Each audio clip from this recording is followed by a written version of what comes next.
Kidlat News Updates. Mga balita ngayon, 4.1 million pesos na smuggled na sibuyas sa Pampanga nagpositibo sa heavy metals at salmonella. 1 million pesos na halaga ng shabu nasabat sa isang lalaki sa Pasay City. Higit 1.1 million na pasahero sa mga pantalan sa bansa inaasahan ngayong darating na eleksyon ayon sa Philippine Ports Authority. Ako po si Cesar Soriano para ihatid ang nangungunang mga balita sa buong kapuluan ngayon.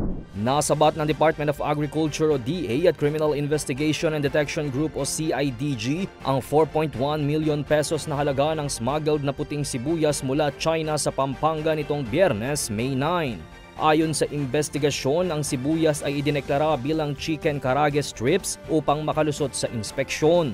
Ngunit sa pagsusuri, nagpositibo ito sa heavy metals at salmonella na mapanganib sa kalusugan ng publiko. Binigyang diin ni Agriculture Secretary Francisco Tiu Laurel Jr. ang kahalagahan ng pagpigil sa pagpasok ng mga maling idineklarang produkto. Patuloy ang investigasyon at posibleng paghahain ng kaso laban sa mga responsable. Arestado ang isang lalaki matapos mahulihan ng shabu sa isang buy-bus operation ng Southern Police District o SPD sa Pasay City, Kamakalawa. Kinilala ang suspect na si alias Joe 29 anyos at residente ng Baclaran, Parañaque City. Nakuha sa suspect ang nasa 150 grams ng shabu na may kabuang halagang 1,020,000 pesos. Kasalukuyan nang nasa kustodiya ng SPD ang suspect na nahaharap sa kasong paglabag sa Republic Act 9165 o ang Comprehensive Dangerous Drugs Act of 2002. Inaasahan ng Philippine Ports Authority o PPA ang pagdagsa ng mga pasahero sa mga pantalan sa bansa na uuwi sa kani-kanilang mga probinsya para sa midterms elections sa May 12.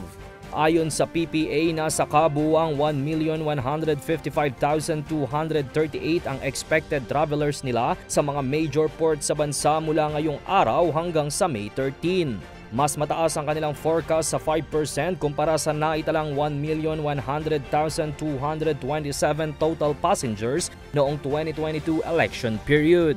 Ngunit mas mababa ito kumpara sa pre-pandemic o noong 2019 na mayroong 1.7 milyon na mga pasahero.